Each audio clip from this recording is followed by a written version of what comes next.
Hello students, welcome back to our YouTube SEMT channel. In this video, we are going to revise chapter number 16. After 2-3 days, you are going to have your terminal examinations.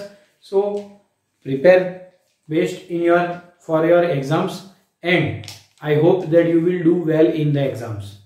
Now, talking about the chapter number 16, previous chapters we have already revised. This chapter we will take some selected topics. Talking about the chapter that is environmental issue, you are already knowing that population is increasing, right? Enormous population, as population explosion is occurring, there is directly pressure on our natural resources, right? So due to increase in population, there is a direct pressure on natural resources.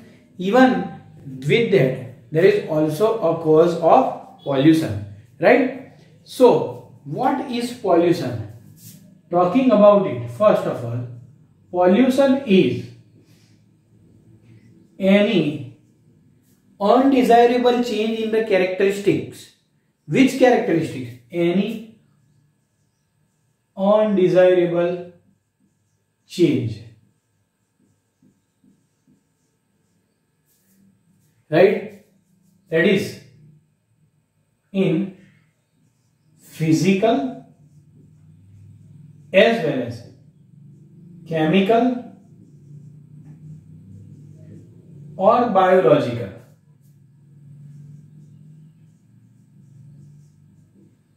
characteristics of air, land, water, right? Air, land, water. This is referred as pollution. Okay. So when we talk about the pollution, Environment Protection Act was formed, right? Environment Protection Act in India was formed, okay, to control the pollution, right? To control pollution. This act was passed in 1986, right? So this is the first thing. Now we all are dependent. First we will talk about the air pollution. You are knowing that air is the basic requirement for living, right? Majority of us or all of us are dependent on air for the respiratory needs, right? So in this case, if there is air pollution, it can cause reduced growth and premature death of plants. Same way, if we talk about the humans, in our case, it causes respiratory related disorders like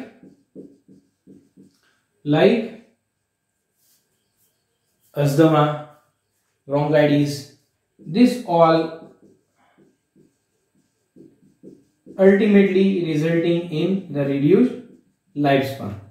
So it is necessary to make the air polluted free. Now question arises, from where the pollution comes. Majority, for example, the industries like smelters and other produces smoke. In that smoke there are two things. One is harmless gases, but with it there are particulate matters, and that particulate matter causes great harm. Particulate matter, right, causes great harm. So according to Central Pollution Control Board, CPCB, Central Pollution Control Board, has said that those substances which are having 2.5 micrometers or less causes greatest harm.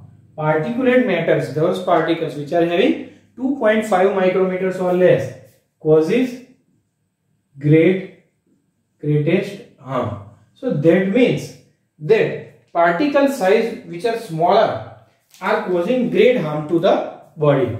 Now students, we must remember that there are several methods to generally control this type of pollution, right? So in this case, we will first see that thing, how we can control the pollution, air pollution. So talking about it, there is an electrostatic precipitator. Electrostatic precipitator. What does this do? Electrostatic precipitator removes 99% particle or particulate matter from thermal power plant. So where these are used, that is your question, these are used in thermal power plant. Now what is the actual procedure? There has been electrode wires which are maintained at 1000 volts, right? Means high electric current is provided. This produces a corona which releases electrons, and to which these electrons gets bounded to the particles and give them net charge negative. This has been already explained to you.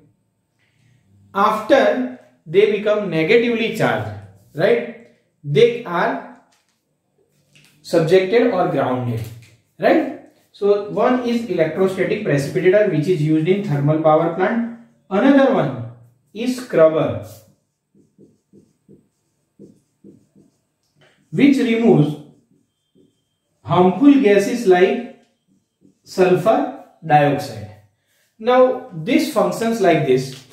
A spray of lime or water is continuously there, and exhaust is passed from that spray, so that the harmful gases get subjected down and harmless gases removes into the air. So this is the one, right? After that, I said that Central Pollution Control Board has already said this. Now talking about the more one source which is causing great harm, that is vehicular exhaust. Now friends, you are knowing vehicular exhaust. In this case, vehicular exhaust, right, it is definitely producing harmful gases like carbon monoxide, nitric oxide. So there should be some provision to clean it, right? So in case of vehicles, there is use of catalytic converter, right? Catalytic converter uses a high cost metal or expensive metals like platinum, palladium and rhodium, right? What this generally catalytic converter do? Catalytic converter converts the unburnt hydrocarbons into carbon dioxide and water. Same way, what is the rest part? That is carbon monoxide and nitric oxide, right? These are also converted into carbon monoxide and nitric oxides are converted into nitrogen and CO2. So this is a beneficial. With it, we must use lead-free petrol and diesels. Lead-free petrol and diesel also causes less pollution. So this is the first thing. After that, we can say that air prevention and control of pollution. Air prevention and control of pollution Act was passed in 1981 and was amended in 1987. Right? It was amended in 1987 to include noise as air pollution. Right? Noise as air pollution. So students, noise was also included. Now, what is the effect of this noise? If you see what is noise, any undesirable sound, right, is referred as noise. This affects the physiological as well as psychological functions of the body, right? Now, it also causes the sleeplessness, increased in the heartbeat. Such kind of things are already seen. In case of high intensity sounds, 150 decibels, right, it can also cause the permanent damage to eardrum. Same way, if there is a low intensity sound and it is given or it is acquired in a form of chronic exposure for a longer period of time, if low intensities, that can also affect the hearing abilities and we can lose the hearing ability. So now students, we will see a case study of Delhi, right, which is related to again air pollution. Case study of Delhi, right? In the year 1990, what happened? In the year 1990, due to the survey whether which is the most polluted city. So in that case, Delhi was the fourth ranked most polluted cities out of 41 cities. Out of 41 in 1990. So PIL was registered and later on Supreme Court censored many acts. In that case, nowadays Delhi public transport mostly runs on CNG. Public transport runs on CNG. Now, what is CNG? It is compressed natural gas. It is compressed natural gas. So, a question arises. What is a peculiarity of CNG which makes it more efficient than petrol and diesel? So, there are certain characteristics of CNG which makes it more efficient. Let's see. First one, it burns more efficiently. That means it is left very little unburned, right? Then it is cheaper than petrol and diesel. Then it cannot be adulterated or siphoned. It cannot be adulterated or siphoned, right? It cannot be stolen because it is gas. It cannot be mixed with any other one, right? Or siphoned. So these are certain peculiarities of the CNG that makes it more better than petrol and diesel, right? If it is burning more efficiently, causes less pollution. Okay. So in this case, CNG is better, but there are also certain disadvantages. Still, there are certain problems in laying the lines to deliver the compressed natural gas to every place. So these are certain disadvantages of CNG also, right? Okay. So this was about the air pollution. Nowadays, government of India has already passed the Bharat 4 Act, right? All over there is an use of Bharat 4, right? So let's see now water pollution.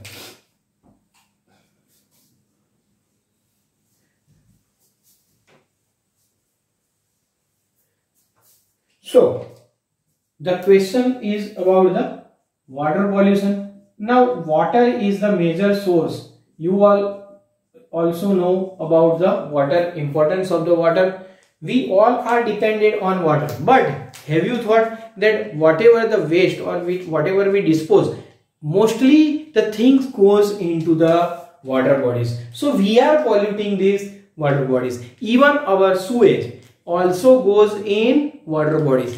Now students, you must remember, mere 0.1% impurities in water is not suitable for human use because it may contain pathogens, right? And that pathogens can cause severe diseases. So remember this, that we are ourselves polluting the water, right? Many types of particles are found. Colloidal particles are found, organic particles are found, right? So this all things are polluting the water. Now let's see about the most of the disposal has organic matter and minerals like nitrates and phosphates. Now see, these types of waste are disposed into the water. What happens when organic matter is disposed into the water? The microbes, right, aerobic microbes which use the oxygen, consumes or oxidizes this organic matter. What will happen, right? Due to more amount of organic matter, if the organic matter will be more, right, then there will be more use of oxygen, right? So let's say organic matter is more, use of oxygen is also more, right? Usage will be also more. So BOD will increase, right? And the level of oxygen in water decreases. Oxygen in water decreases. Why? Because it is getting used up by the aerobes to oxidize the organic matter. As more organic matter will be there, aerobic microbes will use more oxygen to oxidize this. So biochemical oxygen demand increases. This will decrease the oxygen content in the water. So what will happen when oxygen in the water will decrease? Aquatic organisms get died because are died or gets die. Reason is oxygen amount gets decreased. That is the main reason behind that whenever we dispose our sewage contains mainly organic matter, right? Sewage contains mainly organic matter, and this organic matter, when it will be oxidized, there will be use of oxygen and it decreases. Same way, whenever there is addition of nitrates and phosphate, these are excess nutrients which are used by certain algae, and it grows very rapidly all over the surface of the water, causes algal bloom. So there will be no light to pass into the water. This will also cause the death of certain plants. Same way, if I say a plant which was introduced for its beauty or aesthetic appeal, right? For aesthetic appeal, water hyacinth was introduced, that is also referred as Iconia crassipis or terror of Bengal, that was introduced for its beauty, that is aesthetic appeal. Then what happened? It grows very rapidly in the water. What happens due to that? When it grows, it covers the entire water surface, and due to that there is a deprivement of oxygen into the water, and also the light will be not able to pass, and that causes the death of water living organisms.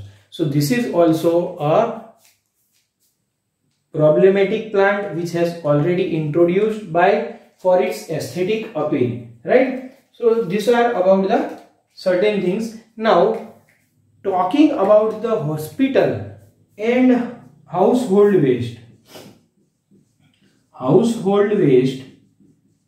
and hospital waste generally contains, you already know, it contains pathogenic microbes.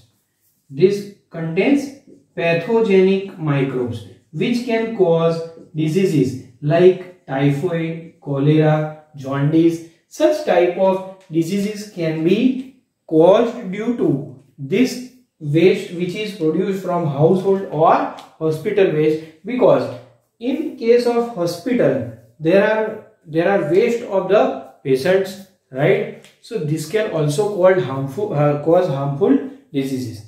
Next we think about the industrial waste which is released into the water, right? In case of industrial waste, there is a presence of toxic substances, right? Generally heavy metals.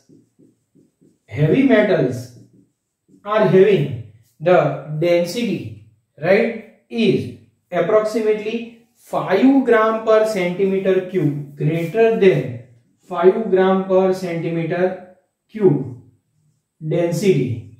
In that you can include cadmium, copper, such type of metals, lead, right? This type of metals are generally not good for the water living organism because they are toxic substances. Now students, you might have heard about the word called as eutrophication and biomagnification, right? So let's say the first one is biomagnification.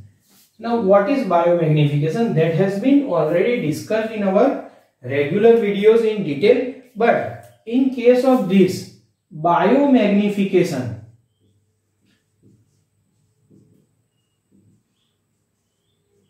right, is increase in toxicant, right? Increase of toxicant in successive trophic levels is called as biomagnification. Increase of toxicant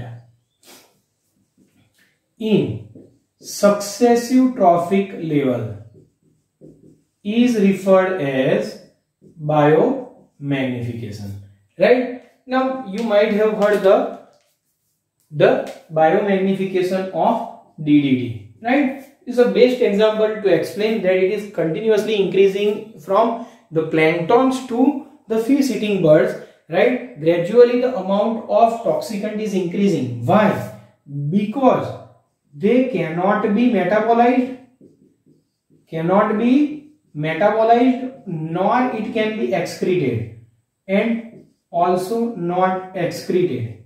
So cannot be excreted, and due to this accumulates in the living organism. As it accumulates, the amount gets increased, right? It keeps on increasing. Now increase in DDT can cause a impairment in calcium metabolism of birds,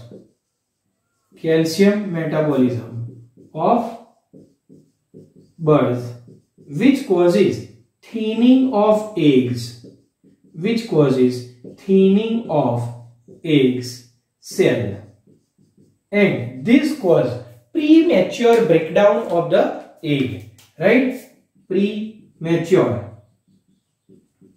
breakdown of eggs. So this results in decline in bird population. Decline in bird population. Okay. Now what happens? What is eutrophication? Right? It is natural aging of any water body. Right? Eutrophication means natural aging of water bodies. So what happens in that? In this case, generally water is colder, right? Living organisms thrive in it. After that, due to the addition of excessive nutrients, there will be increase in living organism. Due to that, when they dies, they get piled up and water will become gradually warmer, right? Piling up result in the aging of the water bodies. But due to addition of excessive nutrients, this causes the accelerated eutrophication, right? The natural aging is speed up and it is converted into the land. It is also called as cultural eutrophication.